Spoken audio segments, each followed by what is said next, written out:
কেমন আছেন সবাই? তো পাটিসাপটা বানালাম চিনি দিয়ে, খেজুরের গুড় দিয়ে, ২ টাই দিয়েই।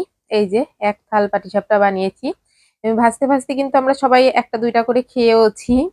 তো এই যে এই খেজুরের গুড়ের শীতের দিনে পিঠা পায়েস খাবো না তা তো হয় না। তো যার কারণে এই যে দুধের ক্ষীর করে নিয়েছি। এটা শুধুই দুধ দিয়ে দুধ জাল করতে, করতে যে ঘন হয়ে এসেছে, ওটাই চিনি দিয়ে এই যে পাটিসাপটাতে দেওয়ার জন্য হাতে একটু লম্বা, লম্বা সাইজের করে নিলাম। আর এই যে একটা পাত্রে আমি নিয়ে নিয়েছি, চালের গুঁড়ো নিয়ে নিয়েছি ২ কাপ পরিমাণ। আর সাথে আমি ১.৫ কাপ পরিমাণের মতো ময়দা দিয়ে দিলাম। আর এখানে স্বাদ মতো একটু সামান্য পরিমাণে একটু লবণ দিয়ে দিলাম। আর আমি এই চালের গুঁড়া আর ময়দাটা মিক্স করে নিয়ে তারপরে আমি এই যে আমার যে খেজুরের লালি রয়েছে, তো আমি তো খেজুরের গুড়টা দিলেও তো আমার জাল করে নিয়ে পাতলা করেই দিতে হতো। এই কারণে আমি ভেবে দেখলাম যে আমার এই লালিটা দেওয়াই সুবিধাজনক হচ্ছে। যেহেতু লালিটা রয়েছে আর এটা গলাতেও হবে না, ঝামেলা একটু কম হবে। এজন্য লালিটা দিলাম আর সাথে একটু চিনিও দিব।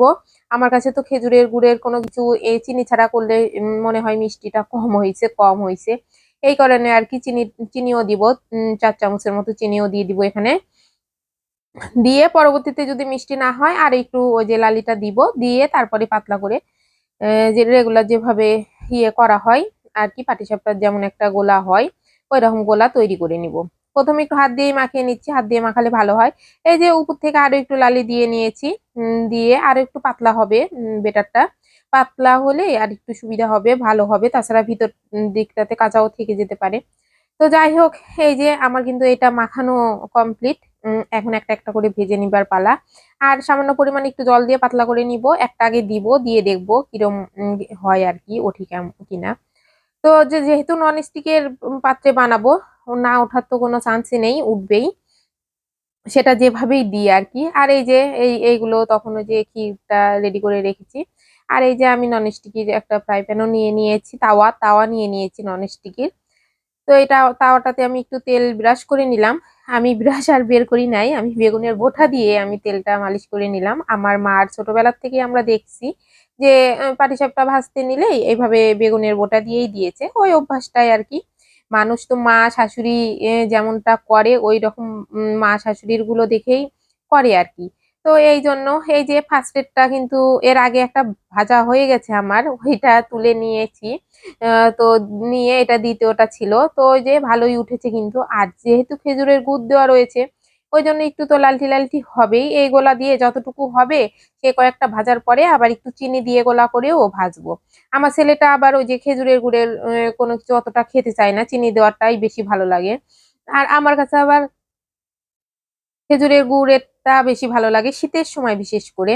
তো এই যে তাওয়াটা একটু বেশি তেতে গিয়েছিল। তো এটা একটু কালো লালচে বেশি হয়ে গিয়েছে। তো যাই হোক, এখন গ্যাসটা আরো একটু কমিয়ে দিয়েছি।